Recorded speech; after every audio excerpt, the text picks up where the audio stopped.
All right, folks. Again, I don't intend on laboring too long. I'm not going to be circumlocutory. However, I must set the parameters of the Cuban protest, a most historic geopolitical event. The island nation has been under dictatorship for Castro's regime, perhaps perhaps even before the U.S. supported Baptista. Got to put an asterisk on this, but many Cuban senior citizens say that during that Baptista's dictum, American criminal elements were de facto controllers of the island. However, in uh, in 1952, things would things would get worse. Baptista would use an iron fist method to keep power when he realized under a fair election he would no longer be in office. Therefore, therefore, Cuba was put at the mercy of military authoritarianism and permit the United States to buy large amounts of Cuban natural resources. Subsequently, on July 26, 1953, I believe, was the prolegomena of an almost 6 decade long economic depression in Cuba. And to date, the island nation has lost over $160 billion in its economy. Additionally, the July 26th movement was the revolutionary movement that would do three things. It would create the first communist country in the Western Hemisphere. It would install Fidel Castro as the Cuban dictator in 1959. Yeah, I know I'm right. Um, and become a Cold War proxy newly on the Soviet Union side.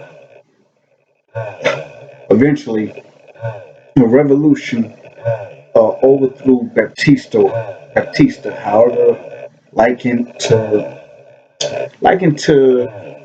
the February Revolution in 1917 uh, in Russia. Cuba would do away with despotic stewardship to only, like vampires, invite a worse regime to suck the economic lifeblood out of the island. Furthermore, 2 years after Castro's power, so-called liberation, um, distributed land to poor, nationalized public services in 1962, a year after America's failed Cuban invasion.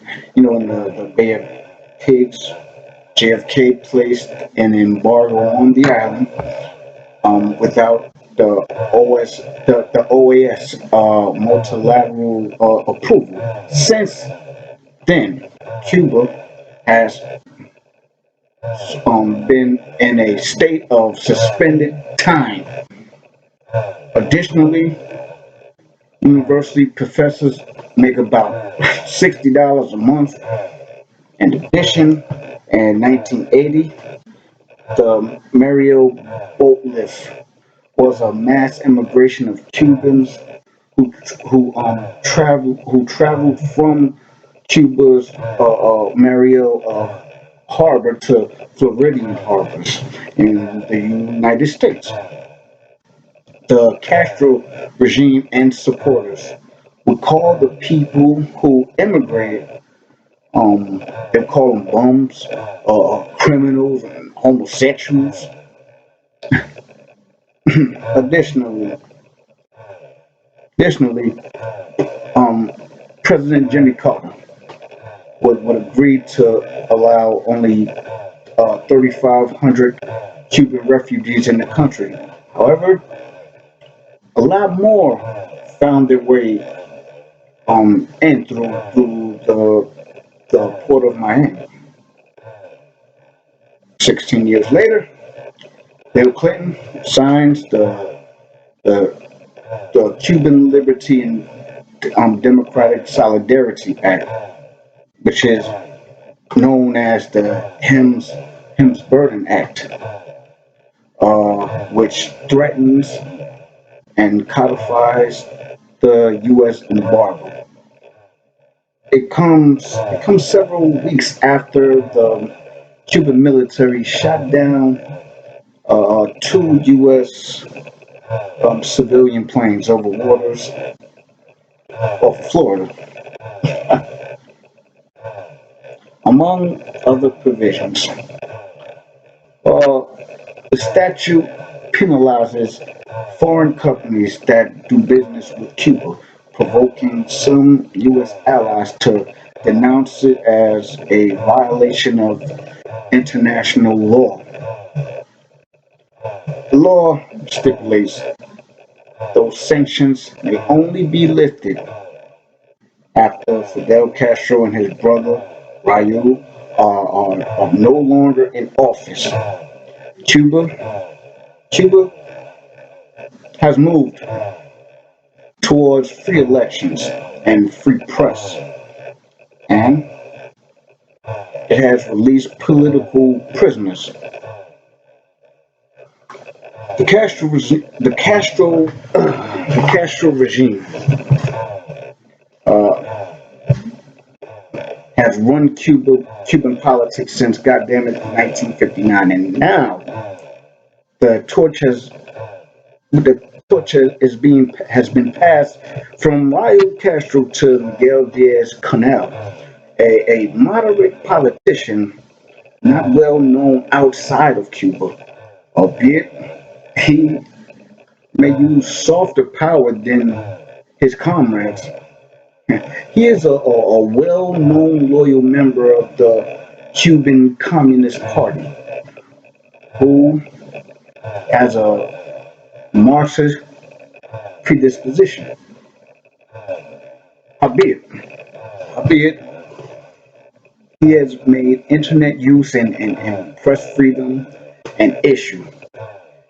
Yet, Biden has not kept the Helms-Burton stipulation promise, although the Castro era has concluded with Diaz-Canel's election. Now, every United States president since Clinton has suspended Title III, I believe it is. Yeah, I know I'm right. Of the Helms-Burton Act, which would allow Americans to sue Cubans over real estate issues in Cuba. Therefore,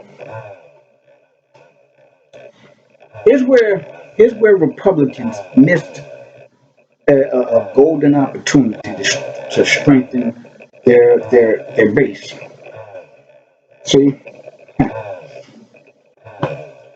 on President Obama's way out of office, he would relax a myriad of sanctions that the embargo and um, um, that the embargo of the from the embargo, and he would try to normalize U.S. Cuban relations.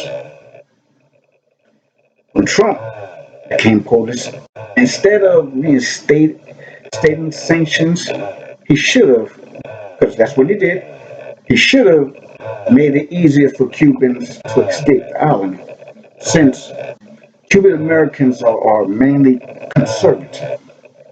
This would have consolidated the Republican Latin bloc and may have possibly kept Trump in office. And if anyone could have told Trump this shit, it would have been